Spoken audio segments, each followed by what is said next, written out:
Olá, bom dia, sejam bem-vindos a este direto. Hoje comemora-se o Dia Mundial de Audição, onde celebra-se sobre o lema cuidar da sua audição é garantir o seu futuro, bem-estar da sua família. E também este direto, neste caso este debate, é organizado pela TV Surdo e com parceria com o Ministério da Saúde e a Fundação Horizon Adachi. Neste caso, é o primeiro painel para este debate, mas antes dizer que dados da Organização Mundial da Saúde estima que 2,5 bilhões de pessoas em todo o mundo vão ter, neste caso, problemas auditivos. E deste número, 700 mil deles vão precisar de cuidados de saúde, neste caso, no caso deste problema de audição. O primeiro painel que vamos debater, neste caso, medidas preventivas e diagnóstico, temos cá Leta Timbani, neste caso, e Esther Tempe, que vamos falar sobre este tema, que já havia referido aqui. E começando contigo, Leta, conta-nos um pouco como é que ficou surda.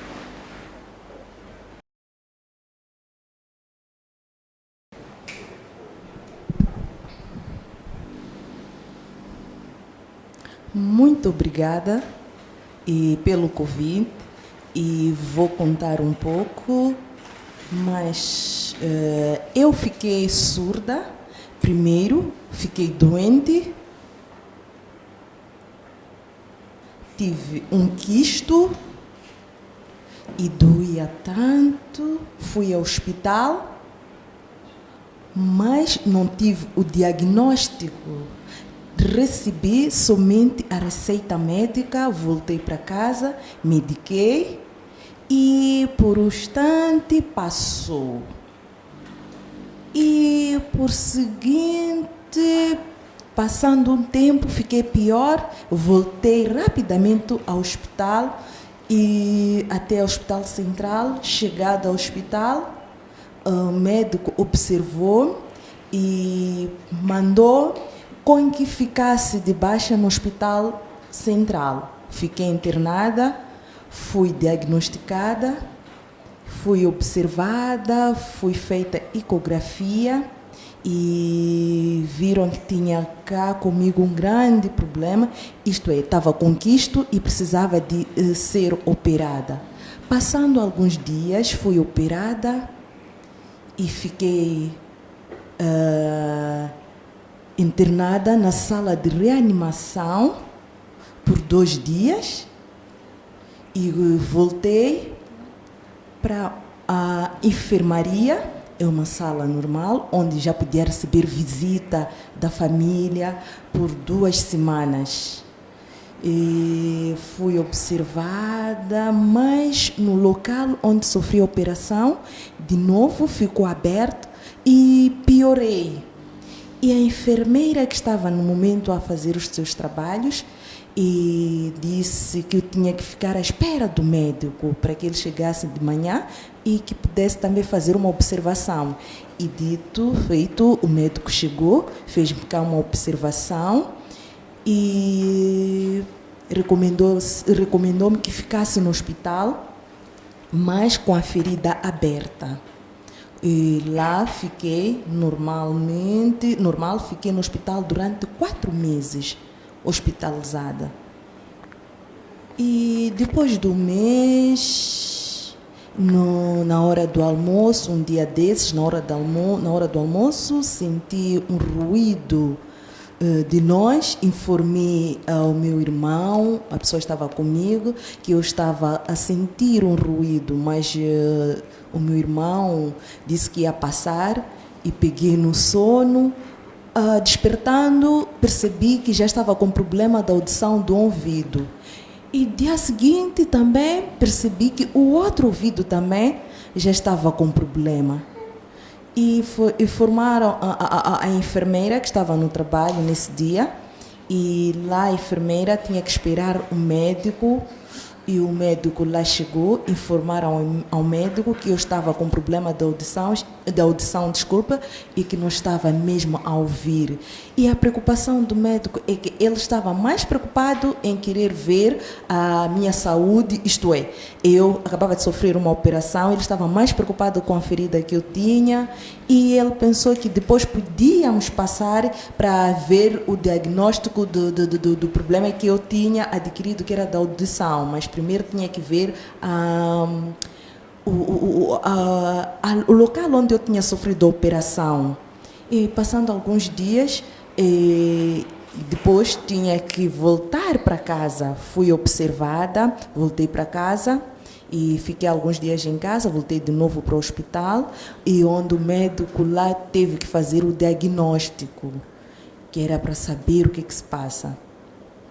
E eu me recordo a médica que me atendeu, é uma médica portuguesa, chama-se Maria, e o outro médico que eu esqueci do nome, e eu não sei, mas pronto, acho que a doutora Esther conhece o médico, porque está lá ainda a trabalhar. Foram as pessoas que me observaram, que é para saber o que se passava por esta perca da audição. Fui feito o diagnóstico, e lá perceberam que perdi a audição. E passando esse tempo, o médico explicou ao meu irmão que eu estava com problema de audição e que não estava a ouvir naquele momento. E era muito importante aprender a usar a língua oral, isto é, a língua oral ou labial. E junto à família, eu sempre ia ao hospital e mesmo assim eu tinha que aprender como comunicar em casa com os meus irmãos já aceitaram. Durante esses 3 meses, eu me recordo, eu fui convivendo também, fui aprendendo, falando, e algumas pessoas que sabiam que eu falava e perdi a audição já não acreditavam, mas pronto, eu fui aprendendo também a comunicar via oral. Muito obrigado, Leta. E a Organização Mundial da Saúde estima que 60% de perdas auditivas registradas em crianças são devidas às causas inevitáveis. Doutora Esther, como detectar problemas auditivos e que sinais os pais ou mesmo pessoas adultas devem estar atentas? Obrigada, bom dia. Em primeiro lugar, agradecer a oportunidade que a TV Surdo me dá de cá estar a participar deste tema e deste dia tão importante. E, em seguida, dizer que, para os pais detectarem problemas auditivos em seus familiares, tanto em crianças assim como adultos, há sinais básicos que podemos notar. Por exemplo, se não consegue ouvir um toque de um telefone que esteja próximo, já é motivo de desconfiarmos que essa pessoa não está a ouvir. O hábito de querer que as pessoas repitam aquilo que é falado também é um dos sinais.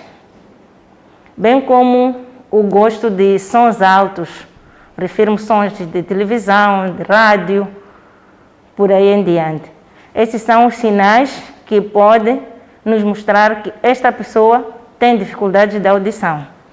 Mas tirando essa análise também é possível através de um diagnóstico, que a pessoa tem que ser submetida a exames audiométricos, onde vai se avaliar o nível da audição. Esse que obedece a alguns parâmetros, dentro do normal e a hipoacúsia, quer dizer, a perda da audição. Exato. E que cuidados são necessários para evitar problemas auditivos, doutora? Os cuidados para evitar a perda auditiva têm que, primeiro, devemos tratar atempadamente as infecções. Falo o caso das otites, devem ser tratadas atempadamente. E não ter o hábito de automedicar-se. Sempre recorrer à unidade sanitária para ser observado. Não usar Sim, pode dizer. E também pode nos acompanhar através, aliás, a página oficial da TV Surdo e pode deixar os seus comentários e também perguntas para os nossos convidados. Aliás, este é o primeiro painel que está a falar neste momento em relação às medidas preventivas, também diagnóstico, não é? E teremos também o segundo painel que também será interessante em saber a educação da sociedade. Há vários estigmas, não é, na nossa sociedade quando temos alguém com problemas auditivos, e neste caso, neste dia, que é 3 de março, o Dia Internacional de Audição, não é? E voltando à doutora Esther, estava a comentar em relação a problemas que podem ser evitados para não ter futuramente em relação a problemas auditivos, passa a repetição. Sim. Também deve-se evitar a exposição a ruídos muito altos. E sempre que tivermos que estar num sítio com muito ruído, devemos estar devidamente preparados e usar os protetores adequados para minimizar o ruído. E o caso dos jovens, devem deixar o uso de auriculares, que esse também é um dos problemas que tem aumentado o número de pessoas com problemas auditivos. Exato. Agora vamos para a Leta. Como é que foi o processo de diagnóstico, Leta? E necessitou de realizar alguma terapia?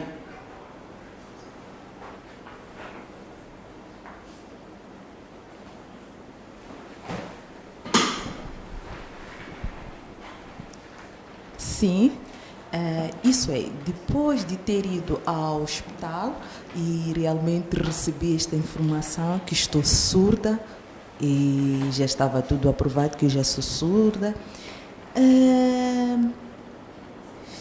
fiquei em casa, mas pronto, fui melhorando, fiquei mais, melhorei. E fui insistindo antes porque eu estava a trabalhar. Mas depois de perder a audição, parei de trabalhar. Foi muito difícil continuar a trabalhar, porque devido à comunicação seria difícil perceber. E voltei para o meu grupo de teatro, onde antes eu estava lá, inserida. Fui lá, continuei com eles, eles continuavam com tanto amor para mim, mas mesmo assim, algumas pessoas que era para partilhar com elas ou conversar com elas, era um pouco difícil. Isso criava uma grande barreira, porque na altura eu não conhecia a língua de sinais. Então, muitos sabem, eu não conhecia a língua de sinais. E quando perdi a audição, eu sofri muito. Desculpe, eu não sofri muito não, porque eu já tinha amigos surdos nessa altura. E eu já tinha o básico na comunicação. Eu usava o gesto. Perdi a audição e não fiquei tão confusa, não fiquei tão preocupada. E eu aceitei que realmente, porque já tinha amigos com deficiência. E foi quando comecei a frequentar também, eu já ouvia falar da Zumo. E apareceram alguns colegas e eu fui para a Zumo, fui lá conhecer algumas pessoas na Zumo, fui conversando com elas. Era um pouco difícil porque eu usava a língua oral e eles usavam língua de sinais. Mas eu fui aprendendo a língua de sinais e até hoje, que eu continuo a gostar da língua de sinais, foram 3 meses de aprendizado, de experiência. E fui aprendendo a ler também e algumas outras coisas. E senti-me tão bem. E, doutora Esther, como é que está a questão de diagnóstico? Os números tendem a aumentar e o nosso país tem capacidade suficiente para diagnosticar e caminhar pessoas com problemas de perda de audição? Muito bem. O Sistema Nacional tem capacidade de fazer o diagnóstico. Existem os equipamentos para tal e tem-se feito. Exato. E agora estamos no período da pandemia da Covid-19 e as pessoas podem dirigir-se às unidades sanitárias para fazer o diagnóstico. As atividades todas continuam, apesar da pandemia, continuamos a fazer os diagnósticos. Normalmente estamos a trabalhar para ajudar a todos que necessitam. Exato. Também a recordar que aqueles que nos acompanham através da página oficial da TV Surdo, que podem deixar vossas perguntas, sugestões neste caso, em relação a este Dia Internacional de Audição. Voltando para a Leta, que desafios de comunicação, principalmente, tem enfrentado no seu dia a dia? Será que a sociedade, a família, tem percebido a língua de sinais?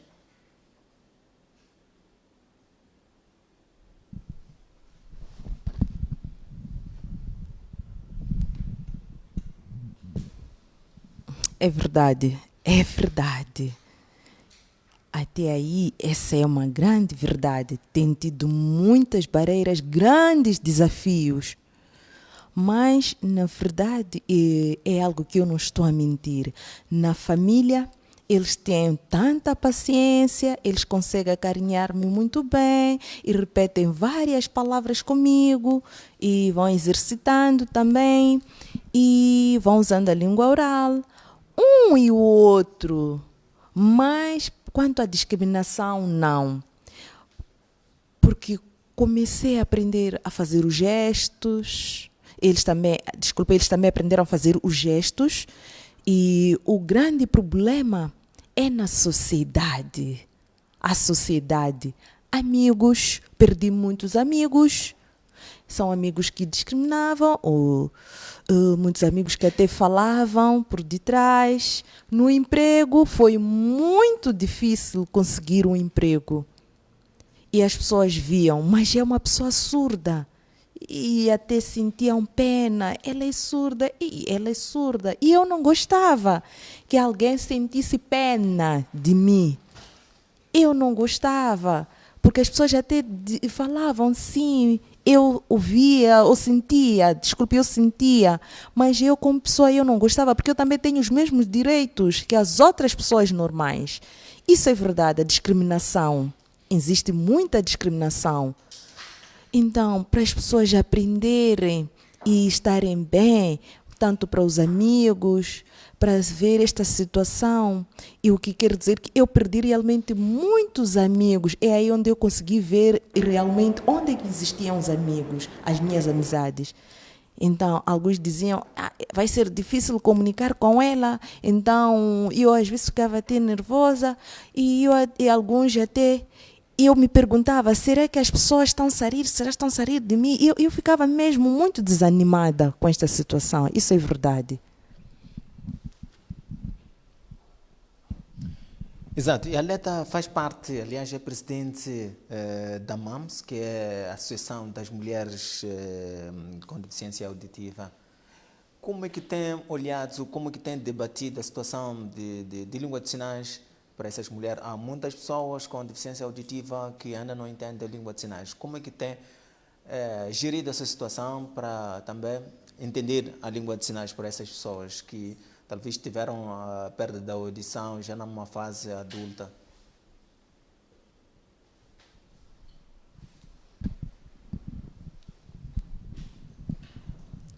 Bem, isso é verdade. E pronto, eu vou retificar aqui, eu sou apenas a secretária da MAMUS, desculpe, a nível nacional, e dizer que isso é verdade.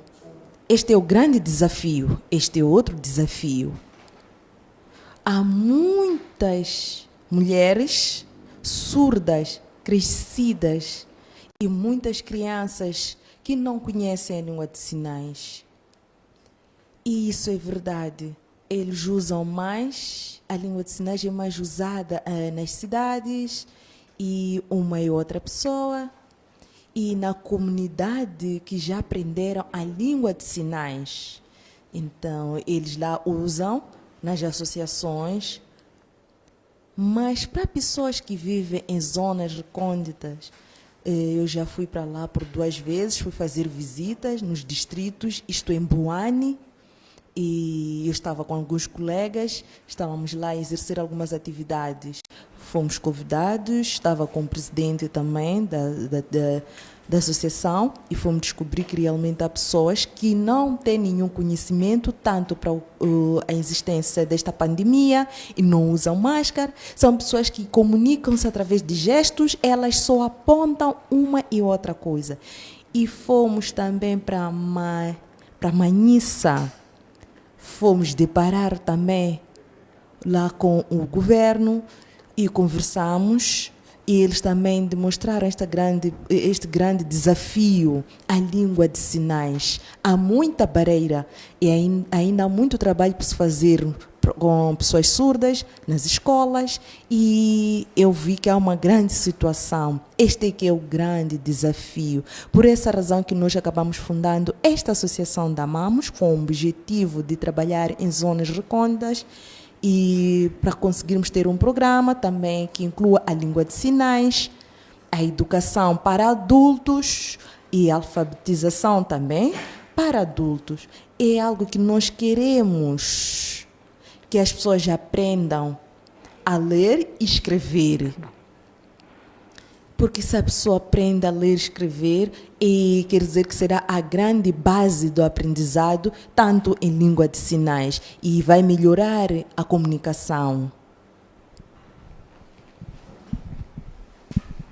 Doutora Esther, muitos pacientes precisam de apoio adicional, não é? Para poderem ouvir o uso do aparelho. Muitas dessas pessoas dizem que o aparelho tem um preço muito elevado. Como é que tem gerido essa situação de muitos pacientes já virem a ter problemas auditivos, neste caso, e precisam de aparelhos? Muito bem. O Sistema Nacional não dispõe de próteses auditivas para oferecer às pessoas necessitadas. Mas, em condições de testes, nós criamos todas as condições, fizemos a triagem, fizemos os exames, damos o diagnóstico e recomendamos, assim como os ensaios de prótese. Fizemos também um ensaio de prótese, que é para ver se o paciente vale a pena ou não colocar uma prótese auditiva. Quanto à parte da reabilitação, nós dependemos muito de apoio externo. E muitas das vezes nós temos feito a distribuição das próteses através das campanhas que os doadores têm apoiado o Sistema Nacional. E sempre que nós temos o apoio em prótese, nós fizemos a distribuição gratuita. O hospital não vende prótese auditiva, mas sim faz uma distribuição gratuita e garante o controle, bem como a manutenção da própria prótese. Exato. Muito obrigado, doutora Esther. Recordar que também pode-se ainda fazer os comentários através do nosso Facebook. Temos uma pergunta para a doutora Esther, do nosso astronauta, Stefan. Diz que como é que podemos fazer para detectar a surdez nos recém-nascidos a partir da maternidade? Quanto ao diagnóstico de recém-nascidos, nós não dispomos de equipamentos para os recém-nascidos neste momento, mas existem os testes convencionais que nós temos feito a partir de crianças com 3 meses. Nós fizemos o que nós chamamos de audiometria comportamental. Através desse exame, vai nos dar a resposta de acordo com as reações do bebê. Existem outros meios que ainda não estão disponíveis, que se chamam potenciais evocados. São os meios mais sofisticados para detectar a surdez mesmo em crianças de 1 dia. E nós ainda não temos esse equipamento, mas está-se a evitar esforço para tal. E agora baseamos só em audiometria comportamental e só é possível para crianças a partir dos 3 meses, que já conseguem responder a alguns estímulos, conseguem reagir ou mexendo os olhos ou tentando virar, e nós vamos observando de acordo com a intensidade sonora que formos aplicar para a criança demonstrar uma reação e concluirmos se houve ou não houve. Só que não nos dá um nível exato, mas nós ficamos com a percepção de se é uma criança que ouve bem ou é uma criança que tem dificuldade de audição. Isso já podemos observar a partir desses exames de audiometria comportamental. Exato. Doutora Esther, mesmo estamos no fim mesmo desta primeira parte deste primeiro painel. Para o dia 3 de março, o Dia Internacional da Audição, há uma mensagem que queira deixar, doutora Esther? Sim, eu tenho uma mensagem para todos que nos assistem, que nos acompanham neste momento, que devem prevenir a perda da audição, porque a reabilitação ou tratamento careta de custos muito elevados. Devemos prevenir do que remediar e evitarmos estarmos expostos a ações muito altas, evitarmos automedicarmos, evitarmos colocar objetos estranhos dentro do ouvido. Tenho visto que muitas pessoas colocam palitos, tampa de caneta, chaves do carro no ouvido. As crianças também devem evitar meter as miçangas nos ouvidos. Os pais, nesse caso, devem controlar as crianças para que não usem esses objetos estranhos e que levem ao ouvido, porque depois traz consequências graves. Então devemos controlar as nossas crianças e levarmos sempre ao hospital, tratar as otites, que são as infecções mais frequentes em criança e que trazem problemas sérios, assim como outras doenças que trazem a perda da audição. Devemos controlar muito bem, fazermos o tratamento adequado, caso da malária, meningite, sarampo, por aí em diante. Nós temos que estar sempre atentos a essas doenças e fazermos a medicação prescrita pelo técnico ou pelo médico. Muito obrigada. Doutora Esther, mesmo antes de ir para a Leta para finalizar, há quem opta em fazer automedicação, no caso tradicional, quando tem problemas auditivos. O que apelo deixa? Apelar a todos para que deixem esses hábitos de automedicar-se, tratamentos tradicionais. Eu já assisti vários casos que vêm a dizer: eu fiquei surda depois da minha mãe ou minha avó meter folhas no meu ouvido e depois passei a não ouvir bem. Então, esses medicamentos, é verdade que até um certo ponto até podem curar, mas há problema da dosagem. Nós não sabemos qual é a dosagem. Então, o melhor é abandonar esses hábitos e apostar no tratamento hospitalar, que esse vai ter uma prescrição certa e seguir de modo a prevenir a perda da audição. Muito obrigado, doutora Esther. Leta, considerações finais, tem algo que queira acrescentar em relação a esta data de reflexão, que é o Dia Internacional de Audição?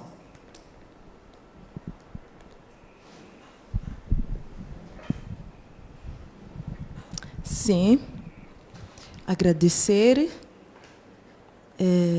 dizer que eu gostaria de informar tanto a família, amigos, a sociedade no geral. Por exemplo, temos uma criança em casa, é uma criança surda, e muitas das vezes é que dizem: é uma criança surda, vamos deixar do lado porque ela não vai dar algo esperançoso. Não. Conforme disse a doutora Esther, devemos ver esta criança, cuidar desta criança para que ela também possa melhorar ou estar melhor e possamos levar essas crianças à escola. São crianças que têm direitos iguais às outras crianças. Estudar, formar-se e preparar o seu futuro. Esta família também deve apoiar e participar na vida desta criança. E tanto para pessoas, tanto para os jovens que querem preparar o seu futuro, porque alguns dizem, eu já perdi a audição e desistem da vida. Não, preparem-se e preparem o seu futuro. Há muitas pessoas idosas também que precisam de ter este apoio, este carinho. São pessoas que perderam também a audição. Então devemos olhar por eles e não deixarmos as pessoas surdas do lado. São pessoas também que fazem parte da sociedade e a sociedade deve aprender a língua de sinais, porque também é algo básico, que é para conseguir apoiar esta pessoa surda, tanto na comunicação e tanto quando a pessoa estiver na rua, deve comunicar-se. Por exemplo, eu já tenho 5 pessoas na minha casa que conhecem a língua de sinais. É algo que eu tenho realmente, porque a minha filha também já comunica-se em língua de sinais. E tenho amigos que estudaram que estudaram comigo, e são pessoas também que, quando chegam na minha casa, elas já saúdam. E tenho gerros também, e que já estão lá a aprender a língua de sinais, já começam a saudar-se comigo em língua de sinais. E o governo deve olhar para a sociedade no geral e apoiar. E, exemplo, a língua de sinais é algo que Moçambique deve ter um grande apoio e deve ser algo aprovado. Muito obrigada.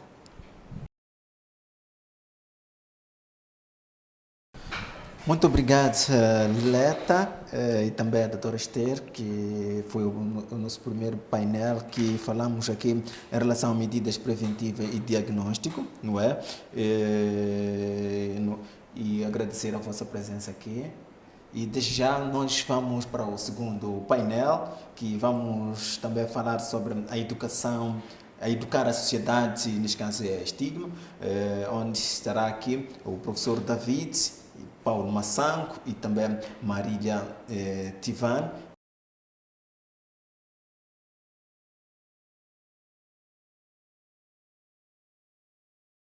Estamos de volta ao debate que é organizado pela TV Surdo em parceria com o Ministério da Saúde e a Fundação Region Haddad. E neste segundo painel temos como convidado o professor David, o Paulo Massanco e a doutora Marília Tivani, onde vamos conversar em torno de educar a sociedade, neste caso a estigma.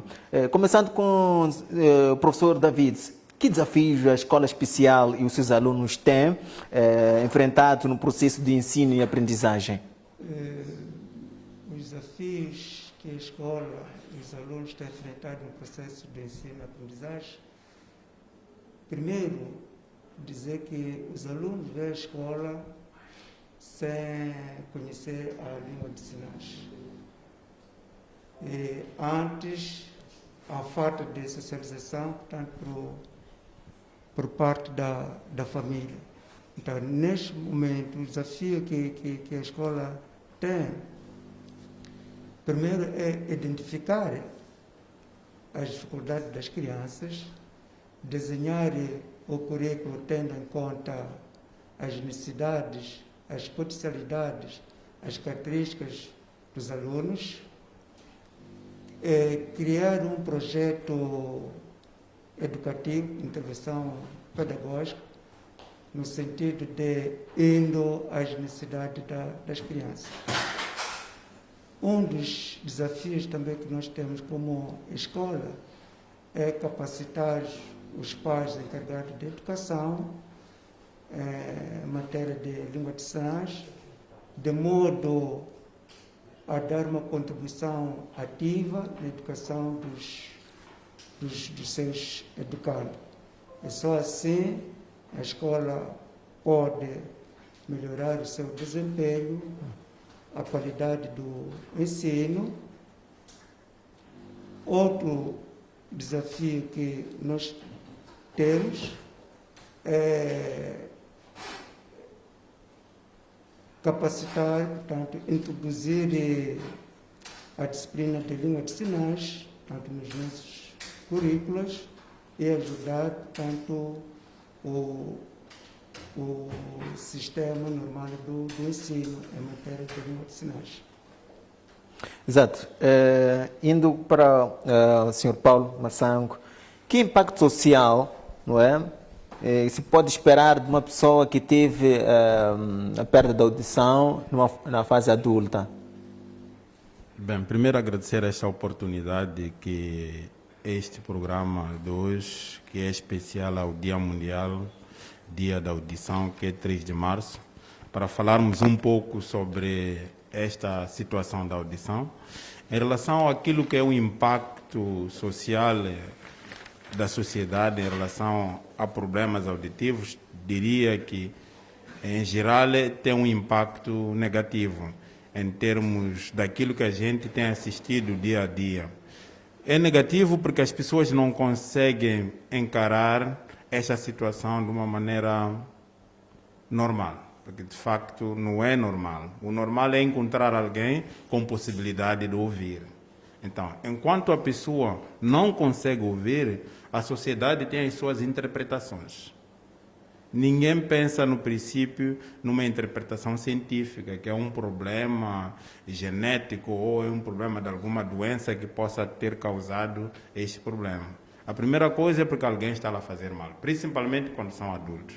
Porque eu ouvia, depois de algum tempo, perdi a audição, quem está com inveja de mim? Existe esta situação de pensar na superstição, porque a sociedade não está preparada.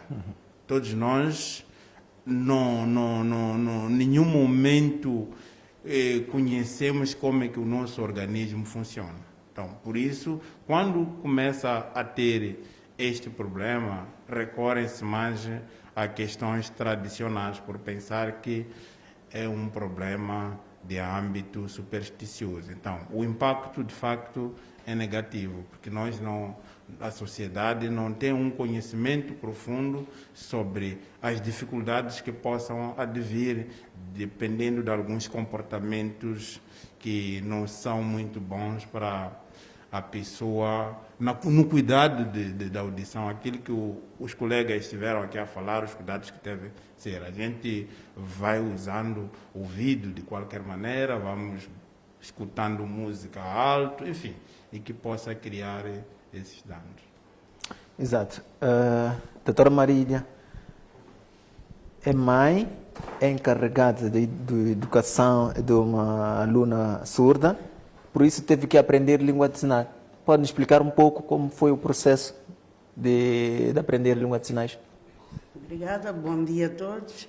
Sintam-se todos cumprimentados neste dia especial, Dia Mundial da Audição, que foi instituído, acho, pelas Nações Unidas desde 2007, mas só agora nós estamos a sentir e começar a dar valor a este órgão de sentido. De facto, nós não conhecíamos a língua de sinais. Eu sou mãe de uma menina, agora é uma mulher surda, já foi aluna. É aluna porque ela ainda é estudante numa universidade. Tive sim que aprender a língua de sinais porque ela não conseguia comunicar-se, não conseguia reagir a diferentes estímulos sonoros que emitíamos. Portanto, se eu lhe saudasse, ela não conseguia responder. Se eu contasse alguma história ou fizesse barulho, não conseguia responder. Se houvesse festa lá em casa, se chegasse a hora dela dormir, dormia sem problemas nenhuns, mesmo com intenso barulho de pessoas e aparelhos sonoros. Ela não fazia distinção nenhuma, dormia normalmente. Então, foi a partir desse momento que tive que levar ao hospital, já com 6 meses de idade, e diagnosticaram que ela tinha, de facto, perda de audição, estava a perder a audição. E ali foi uma maratona que tive que levar ao hospital, terapia de fala para poder aprender a falar, mas que foi muito difícil. Aprendi um bocadinho e depois disso, o desafio para aprender a falar, a comunicar em língua de sinais foi a interação que tive com a escola e também com alguns pais. Com alguns pais que nos encontrávamos com frequência no hospital a fazer aquelas sessões de terapia de fala que obrigavam as crianças a falar e algumas vezes com muita violência. Tem que falar, porque tem que falar. Como é que vai falar se ela não ouve? Para poder repetir aquilo que ela está ouvindo. Então, ali surgiu uma força, nós reunimos, surgiu uma força, juntamente com a direção da Escola Especial número 1, que devíamos apresentar esta reclamação junto ao Ministério da Educação, que devia, aliás, antes era o Ministério da Saúde, era a Secretaria de Estado da Ação Social, que apresentamos uma manifestação em que as crianças deviam aprender a língua de sinais e nós também tínhamos que aprender a língua de sinais e acharam justa a reclamação e daí houve um seminário que durou cerca de 2 semanas, se não estou em erro. Aprendemos os sinais básicos e que nós devíamos paulatinamente ir aprendendo com as próprias crianças e foi a partir daí que aprendemos com elas, com as crianças. Elas viam um objeto ou uma determinada ação e interpretavam em língua de sinais. E nós, semanalmente, os pais e as próprias crianças surdas com a escola, reuníamos e fomos desenvolvendo estes sinais que hoje já temos dicionário em língua de sinais. Foi feito o primeiro dicionário, que a doutora Esther teve também uma grande participação, porque ela também participou nesses seminários que eu aqui fiz referência, nesta investigação, neste percurso, até que nós aprendêssemos a língua de sinais no sentido de ver as nossas crianças também felizes, no sentido de ver a criança também integrada em casa, no sentido de ver, de sentir que os pais também estão interessados em que ela aprenda na escola.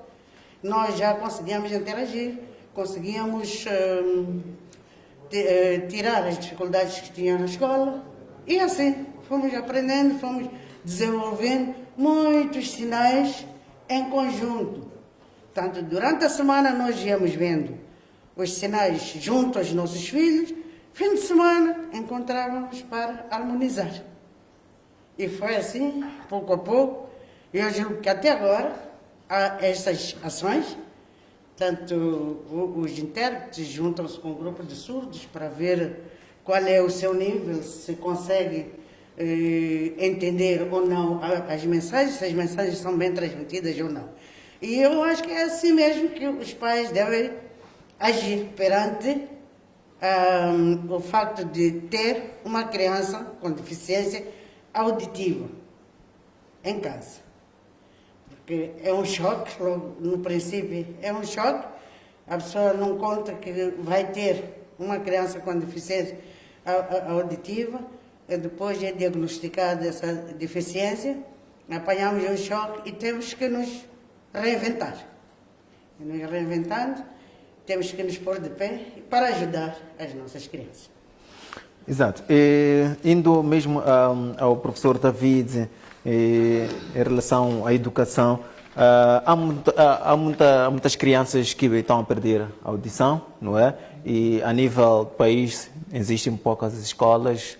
Há um plano de haver mais escolas a nível do país ou mesmo a nível dos bairros que estejam próximos dessas crianças? Sim, há um plano a nível do governo que é transformação das escolas do sistema normal para o ensino inclusivo. Então, só desta forma pode abranger a maior parte de todas as crianças. Então, neste momento temos as escolas especiais, temos os centros de educação inclusiva, mas também as escolas do ensino normal, estão transformando em ensino inclusivo. Exato. Professor, e qual é a relação que existe entre a escola e encarregados de educação neste processo de ensino-aprendizagem? Tanto a relação entre a escola e quais encarregados de educação, bem, de uma forma, a nível da escola normal, nós temos os nossos parceiros, que são associações, por exemplo, a MOFA, a ZOMO, colaboradores. São dessas associações que nós usamos para nos ajudar a disseminar a língua de sinais. A nível da escola também, nós fazemos palestras de sensibilização, de modo que os pais aderam à aprendizagem de língua de sinais. Há uma fraca participação, porque a nível da sociedade, a nível da comunidade, existem alguns preconceitos ou tabus. Portanto, tendo uma deficiência, portanto, é relegado ao segundo plano. Mas há outros pais ou encarregados de educação que, depois de terem capacitado, portanto, participam ativamente na educação dos seus educandos. Exato. Paulo Massango, como é que a nossa sociedade olha para as pessoas com deficiência auditiva? Bem, é uma pergunta, de certeza, que tem uma resposta. Logo no princípio eu disse, olha de uma forma negativa. Olha de uma forma negativa porque nós não estamos preparados para conviver ou para estar com uma pessoa com qualquer tipo de deficiência. Não é? Qualquer pai, qualquer familiar que espera ter um filho, a algum momento espera ter um filho já com uma ideia de colocar numa escola em que possa ser como uma criança normal, entre aspas. Então, quando isto acontece, desenvolve uma situação, conforme disse a doutora Mariana, um choque, um impacto negativo, em que esta família, ou esta criança, ou este adulto não tem um apoio familiar, então acaba ficando marginalizado. Porque, primeiro, é a situação da família não querer apresentar a esta criança, se formos a tratar da criança, a outras pessoas porque tem esta deficiência. Já se for um adulto que era comunicativo, porque ele já experimentou ouvir. Ouvir é bom, e ele sabe. E é colocado na sociedade, depois de ter problemas de audição, então, automaticamente, este indivíduo, sem um apoio social de todos, da família, vai se autodiscriminar. Porque, na verdade, nem sempre são outras pessoas que se discriminam. A primeira pessoa é a própria vítima deste problema. Se sente mal estar onde tem outras pessoas, porque acha que não pode, porque já não tem esta condição de ouvir e de interagir com facilidade. Com razão, qualquer um vai ter esse comportamento. Principalmente a pessoa que já teve a possibilidade de ouvir. É difícil inserir-se numa sociedade. É preciso que haja um trabalho muito forte, um trabalho psicossocial. Fazer compreender que há uma possibilidade de reinventar-se. E que essa reinvenção pode ajudar a esta pessoa a ganhar outras habilidades. Se formos a ver, existem pessoas que até têm dificuldades, mesmo com condições de colocar o aparelho auditivo, porque não quer ser visto de que tem aquele aparelho porque não consegue ouvir. Prefere fingir que ouve. Porque já colocando o aparelho, está na condição de se mostrar na sociedade que não ouve. E acaba ficando retraído, sem conviver. E a própria sociedade, de alguma forma, vai excluindo em algumas atividades essas pessoas. Não tem possibilidade de participar em atividades que possam contribuir, porque estão com esta dificuldade.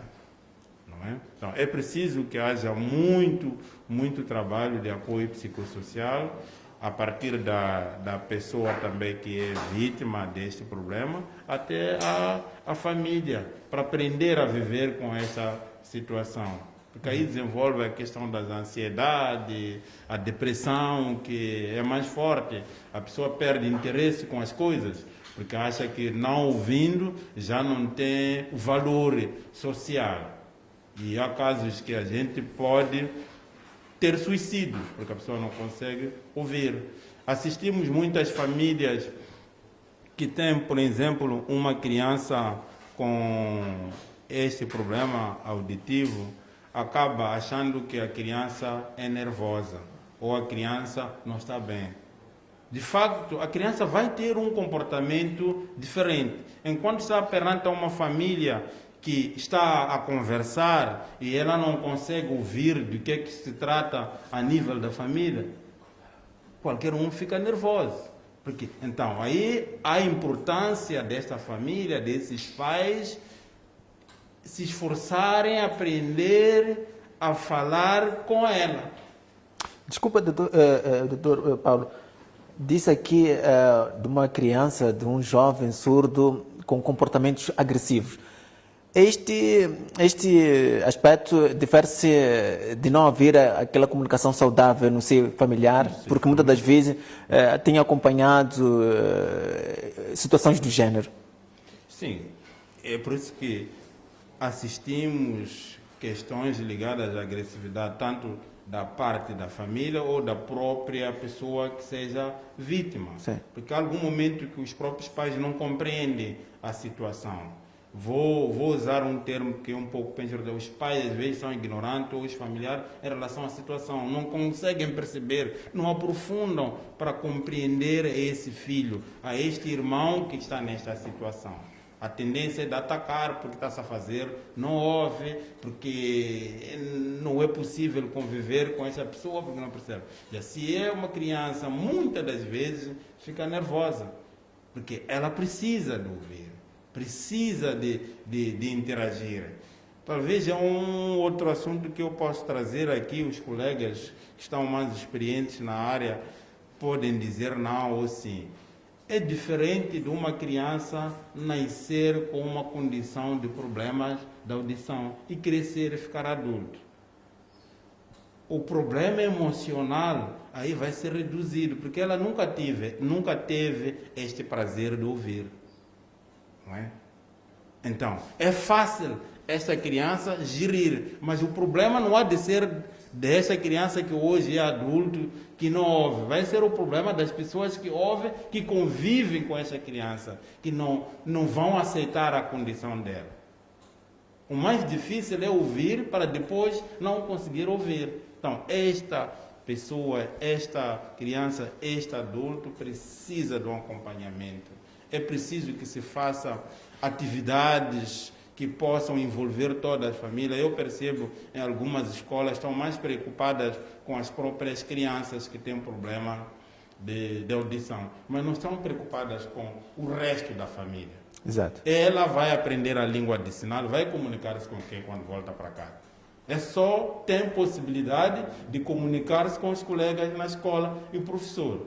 Por que não se faz programas incluindo toda a família através dessas organizações de pais encarregados de educação, com facilidade, expandir a nível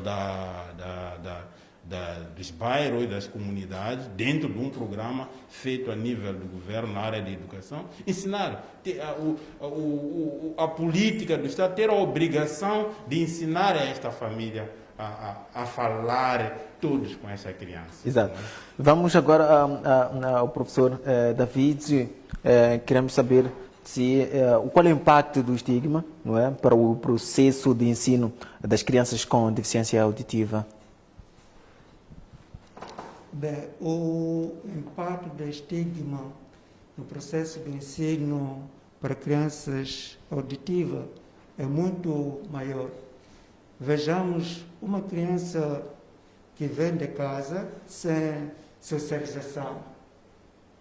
Então, não tem noção daquilo que acontece no seu meio. Então, vai ter dificuldade, naturalmente, no processo, no desenvolvimento, na percepção da matéria. Então, é importante envolver a família no sentido de uma colaboração ativa, de modo a superar, de modo a ter apoio a esta criança. Então, é muito importante esta colaboração entre a família e a escola. Exato. E em jeito de considerações finais em relação a esta data, senhor professor David? É uma data que temos que comemorar, tanto não só hoje, 3 de março, mas passar a ser o nosso dia a dia, porque os cuidados auditivos são necessários a qualquer momento. Pedir aos pais, à sociedade em geral, portanto, a ter todos os cuidados, a ter todo o protocolo que a saúde, tanto preconiza, observa. Exato. Também temos aí o Paulo Massango. Considerações finais em reflexão mesmo ao Dia Mundial da Audição. Esta data tem que ser uma data diária, não é? Cada dia que passa tem que ser o dia 3 de março em relação a essa questão da audição, que é a data de reflexão. E que esta reflexão tem que ir até a base, que é a família. E talvez aconselhar aos políticos. Eu sei que existem escolas especiais, mas eu sinto que ainda é exclusão a este grupo. Se criassem condições de formar um professor inclusivo, em que esses alunos que não conseguem ouvir estejam junto com outras escolas normais. Acho que aí pode ajudar a questão da própria interação, desenvolvimento. Porque se a gente cria só uma escola especial lá longe, ainda continuamos nós a fazer políticas de exclusão. Então, devia incluir e o professor ser formado a dar aulas para aqueles alunos normais, entre aspas, que conseguem ouvir, junto com os alunos que não têm essa capacidade auditiva. Muito obrigado. E muito obrigado. Muito obrigado, Paulo Massango. E mamã Marília Tivan, últimas considerações? Muito obrigada. Agradecer por ter vindo cá dar o meu contributo em relação à data 3 de março, dizer que o 3 de março é todos os dias. Este órgão de sentido é muito importante para todos nós, para qualquer um, e que para aqueles que não têm este órgão de sentido, portanto, que não ouvem, para os nossos filhos deficientes auditivos, que continuem a lutar, que um dia iremos conseguir a verdadeira inclusão. Não é especialidade nenhuma. A sociedade é que deve trabalhar no sentido de acolher, de um bom modo, estas crianças, estas pessoas que têm deficiência auditiva. Para tal, tem que aprender, devemos aprender todos a língua de sinais. E estamos, neste momento, a advogar junto à Assembleia da República para que a língua de sinais seja uma língua oficial, assim como o português. Muito obrigada. Nós todos devemos aprender língua de sinais. Essas são palavras da mãe Marília Tivan, não é? Que aprender língua de sinais todos vamos ter cada vez mais uma sociedade inclusiva. Foi assim que a TV Surdo organizou este debate alusivo ao dia 3 de março, o Dia Internacional de Audição, sob o lema "Cuidar da sua audição é garantir o seu futuro bem-estar e da sua família", que este evento, que é organizado, neste caso, passa a repetição, a TV Surdo, em parceria com o Ministério da Saúde e a Fundação Radisson a DIET, não é? E nós terminamos por aqui. Agradecer a todos que estiveram em nossa companhia e nós voltamos numa próxima oportunidade, se a Deus quiser. Até lá.